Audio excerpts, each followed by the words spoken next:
வணக்கம். என் பேர் வந்து கமல்குமார். நான் ராமநாதபுரம் மாவட்டத்திலேருந்து வரேன். நான் பிடெக் மெக்கானிக்கல் இன்ஜினியரிங் முடிச்சிருக்கேன்.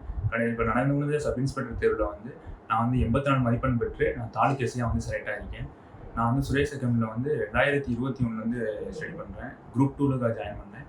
குரூப் 2 கடைசியாக வந்து குரூப் 2ல் வந்து எனக்கு வந்து தேர்ச்சி அடையலை. அதே மாதிரி வந்து சப் இன்ஸ்பெக்டரும் கடைசியாக இருந்தேன். அதில் வந்து எனக்கு 1 மார்க்கில் வந்து என்னோடய ரிட்டன் எக்ஸாம் வந்து கிளியர் ஆகலை.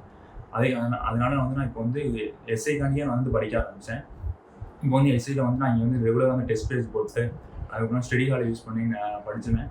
அதுக்கப்புறம் இங்கே வந்து டெஸ்ட் பேஸ் ரொம்ப யூஸ்ஃபுல்லாக இருந்துச்சு. அதுக்கப்புறம் ஃபிசிக்கலில் வந்து எனக்கு வந்து இங்கேயே ஆர்கனைஸ் பண்ணி எனக்கு வந்து ஒரு ட்ரெயின்டு கோச்சில் வந்து செலக்ட் பண்ணி விட்டாங்க. நான் வந்து ஃபிசிக்கல்லே அப்போயே வந்து ஃபுல் மார்க் எடுத்தேன்.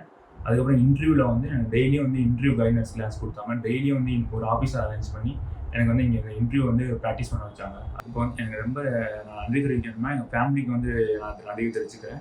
அதே மாதிரி இந்த சுரேஷ் அகாடமிக்காண்டி ஃபவுண்டர் சுகேஷ் சாருக்கு வந்து ரொம்ப நன்றி தெரிஞ்சுக்கிறேன். அவங்களோட மோட்டிவேஷனோட தான் நான் வந்து பண்ணுறேன். அதே மாதிரி ராமநாதபுரம் மாவட்டத்தில் இருக்க ராஜேஷ் சார் மற்றும் மெய்பார்த்திமன் சார் வந்து ரொம்ப நன்றி தெரிவிச்சுக்கிறேன். அவங்க வந்து எனக்கு இன்டர்வியூ வந்து ரொம்ப ஹெல்ப்ஃபுல்லாக வந்து கோஆர்டினேட் பண்ணி எனக்கு வந்து அரேஞ்ச் பண்ணி கொடுத்தாங்க. அதனால் எனக்கு ரொம்ப நன்றி தெரிவிச்சுக்கிறேன். அதுக்கப்புறம் வந்து எனக்கு வந்து ஏற்கனவே இங்கே சுரேஷ் அகாடமி வந்து படித்து பாஸ் பண்ணேன். சுதார் எஸ்ஐயாக இருக்காங்க. இப்போ வந்து அவங்களுக்கு வந்து எனக்கு ரொம்ப கைட் பண்ணாங்க. அவளுக்கு ஒரு நன்றி தெரிவிச்சுக்கிறேன். நான் எப்படி படிச்சேன்னு சொல்லணும்னா ட்வைஸ் வந்து நான் வந்து சுரேஷ் அகாடமி வந்து டெஸ்ட் போடுவேன். இங்கே வச்சு 33 கொஸ்டின் பேப்பரையும் வந்து நான் வந்து டெய்லி டெஸ்ட் போட்டு அதை ரிவைஸ் பண்ணிகிட்டே இருப்பேன். அதுக்கப்புறம் வந்து எக்ஸாமுக்கு 1 வீக் முன்னாடி வந்து அந்த 33 கொஸ்டின் பேப்பரையுமே நான் வந்து ஃபுல்லாக வந்து ரிவைஸ் பண்ணிட்டு தான் எக்ஸாமுக்கு போனேன். அது எனக்கு ரொம்ப யூஸ்ஃபுல்லாக இருந்துச்சு. சுரேஷ் IAS அகாடமி வெற்றியின் முகவரி.